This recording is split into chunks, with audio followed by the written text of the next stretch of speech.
Hoje nós vamos falar a respeito do capítulo número 3 do livro Mito e Corpo, e o capítulo 3 se chama Terra Devastada. Terra Devastada é o nome que o Campbell dá para um dos primeiros momentos, e o momento eu gosto de entender como um dos momentos mais importantes da jornada do herói, que é a Terra Devastada. Ou seja, o momento em que a necessidade da aventura surge, onde o herói percebe ou recebe a informação de que algo está errado, né? De que algo está falho, de que algo foi destruído, enfim, de que alguma coisa aconteceu e ele vai precisar, né? A pessoa vai precisar partir numa missão, numa aventura. O Kellerman fala: o nosso objetivo como seres individuais corporificados é manifestar o processo somático como uma experiência mítica. Ao perdermos a nossa realidade somática, tornamo-nos habitantes de uma terra de ninguém, o mito do corpo abandonado. Preencher-se novamente é o grau. Isso daqui é lindo, né? O mito do corpo abandonado.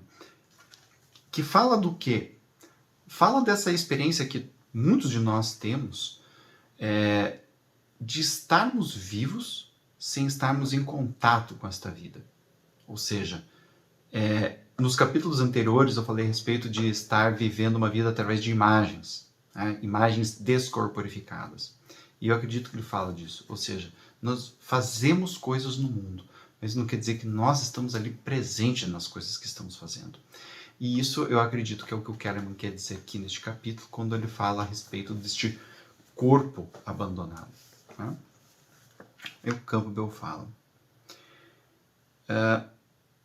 se você se perceber num papel arquetípico qualquer na sua vida profissional e dramatizá-lo arquetipicamente, teremos uma visão muito mais instrutiva de nós mesmos. Sem essa visão, estamos numa terra devastada, né? Houve uma transformação tão rápida nos contatos econômicos e sociais da nossa vida, eles mudaram tão depressa agora, que nada é estável e você precisa fazer tudo sozinho.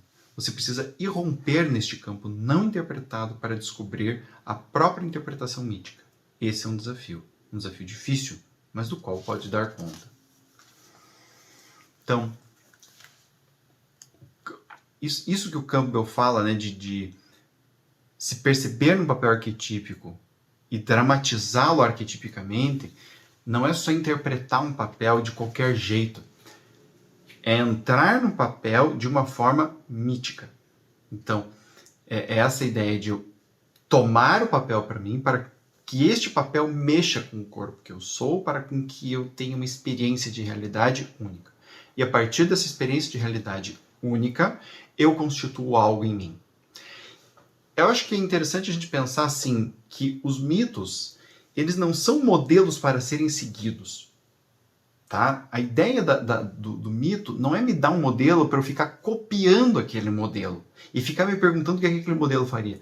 A ideia é que eu, a partir daquele modelo, viva uma experiência e a partir da experiência que eu vivi, usando aquele modelo como referência, eu crio a minha própria experiência. E a partir dessa experiência eu começo a continuar a minha criação, né? Então, não é modelo, né, que nem a gente entende, assim, você não quer fazer uma cópia, tá? A ideia não é um Ctrl+C, Ctrl+V. A ideia é você ter internalizado algo a respeito daquela imagem, né? Abandono.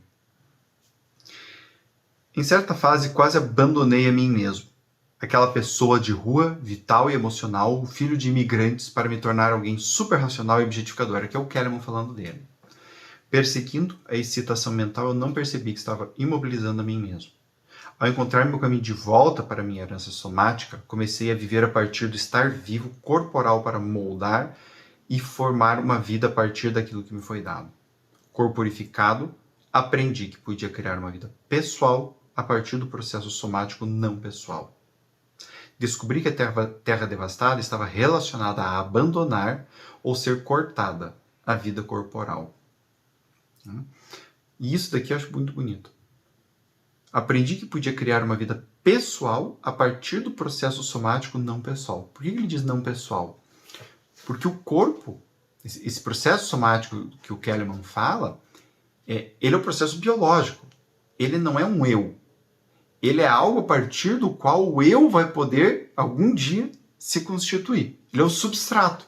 E ele é um substrato não pessoal. Ele é o corpo, ele é o eu, mas ele não é pessoalizado. Nós, a partir da cognição, a partir da percepção, a partir da mente e da consciência, vamos perceber este processo, que não é pessoal, e vamos torná-lo pessoal. Então, o interessante aqui é que tornar-se um eu é um exercício, não é algo que te é dado. É algo que você vai precisar fazer para você mesmo. E se você não fizer esse exercício, ninguém nessa terra pode fazer por você. Né? Então, nesse sentido, estamos sozinhos. Como diria Nathaniel Branden, ninguém vai vir nos salvar. Abandonamos o corpo em nome da racionalidade e da linguagem, símbolos e signos. O cérebro organizou uma realidade de imagem e pensamento, e ao venerar a vida invisível da consciência. Né? Existimos numa terra devastada, onde as imagens vampirizam a vitalidade do soma, onde o pensamento está enamorado pelo próprio reflexo. Ou seja, o que ele está falando aqui é, a partir do momento em que as histórias se tornam mais importantes do que a experiência, nós passamos a viver uma terra devastada. Por quê? Porque nós começamos a viver dentro das narrativas que criamos. E, de novo, a narrativa ela é importante, mas ela é importante enquanto função. Qual é a função? A função da narrativa é nos informar sobre o que estamos vivendo. A partir do momento que estamos vivendo se torna algo diferente, esta narrativa se torna supérflua. Qual o problema? O problema é que nós podemos escolher continuar vivendo nessa narrativa que já está supérflua.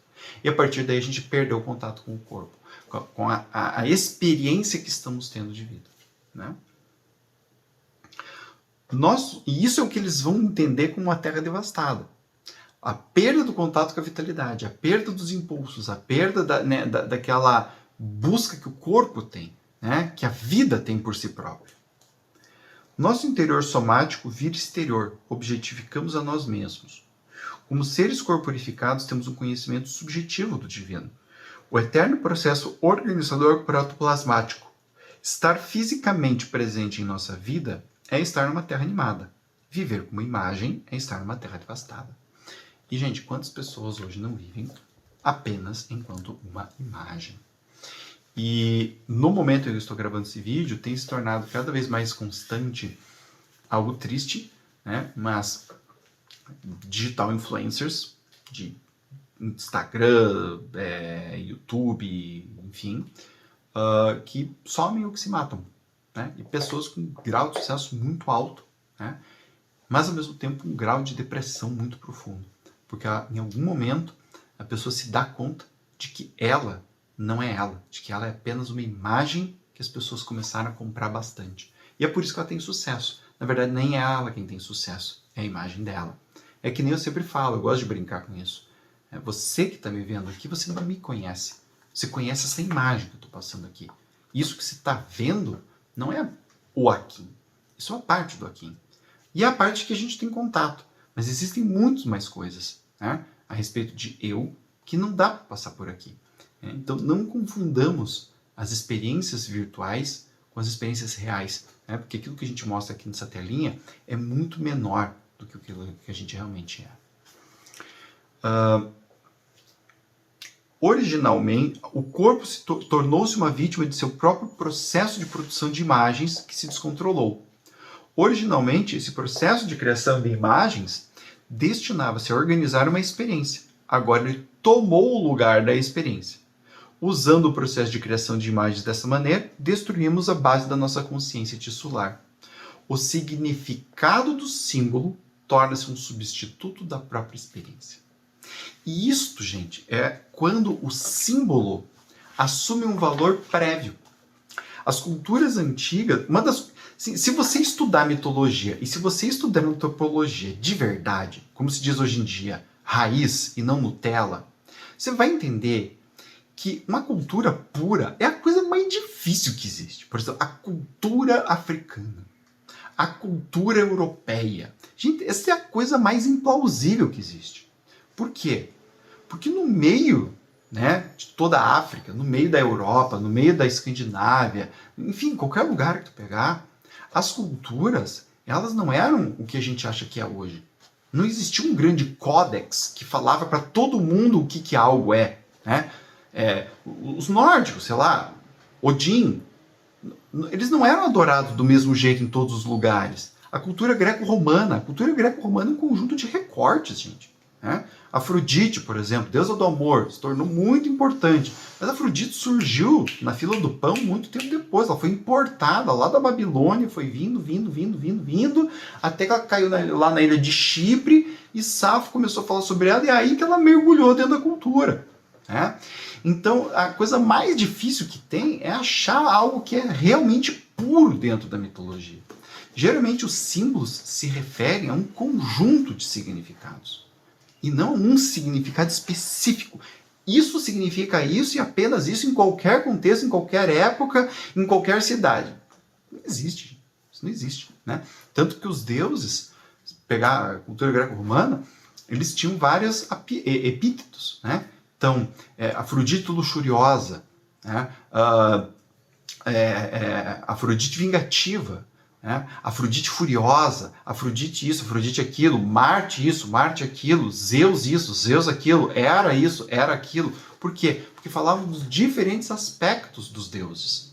E para cada aspecto do deus, o mesmo símbolo tinha um significado diferente. Então, assim, gente, os símbolos são as coisas mais loucas que tem. Cada símbolo quer dizer um catatal de coisas. Tá? Dessa simplificação que a gente faz hoje em dia, né, de dizer que um símbolo específico diz sobre uma coisa específica, é a coisa mais banalizante que tem da experiência mitológica.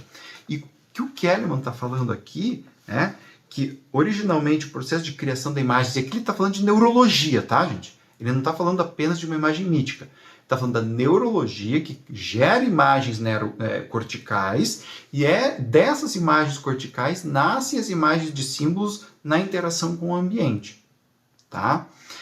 Então, o que acontece? Que essas experiências corticais, elas tinham a ideia de organizar a experiência. E que o mundo mitológico tinha a ideia de organizar essa experiência cortical. Agora, a partir de um determinado momento, e estou falando de agora, né, estamos falando desses últimos momentos, a gente começou a se perder nos símbolos e nos significados que atribuímos aos símbolos. Então, a partir do momento que eu tenho um símbolo, eu tenho que pegar um determinado significado e enfiar a goela abaixo. E essa não é a ideia.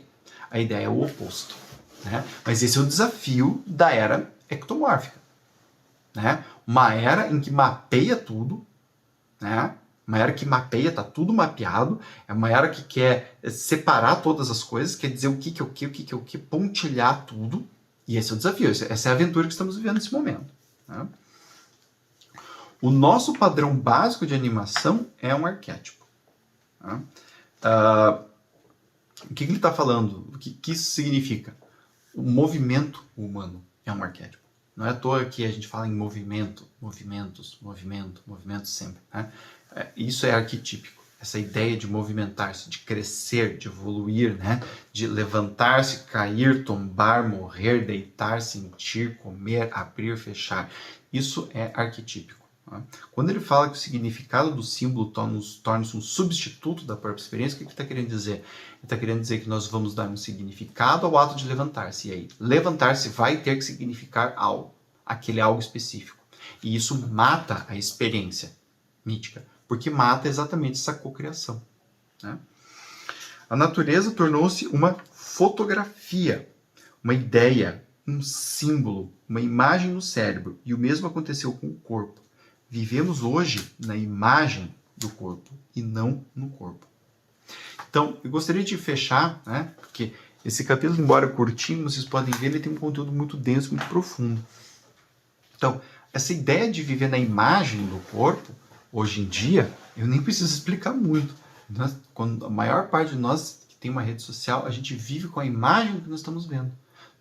É diferente daquela imagem concreta. Tu sai e tu vê uma pessoa, então tu está vendo a imagem dela. Mas é a imagem de um corpo que está de fato ali. E não a imagem da imagem deste corpo. Ou, como eu digo, a imagem da imagem do corpo com filtro. Que é uma imagem, vamos dizer assim, falsificada, brincando. Tá? Então nós convivemos com isso. E em cima disso nós criamos outras imagens, fantasias que nós temos em cima daquilo. Então, dependendo do tipo de lugar que a pessoa está, do tipo de roupa que está usando e do tipo de pose que está fazendo, a gente cria uma fantasia em cima daquilo baseado no quê? Não na experiência que a gente está tendo com a pessoa, mas nos símbolos que estão presentes ali. E esta é a grande brincadeira da era ectomórfica. Por quê? Porque isso é algo que nunca foi vivido. E a nossa experiência somática não está preparada para isso, vamos dizer assim. Nós não sentimos o toque sem tocar. E nós estamos hoje tentando ter a experiência de toque sem tocar. E isso é maluco para o cérebro, porque ele não foi programado para isso. Então, gente, espero que vocês tenham gostado dessa discussão até aqui e que vocês tenham gostado do capítulo. Se vocês gostaram, conto vocês no próximo. Tchau, tchau.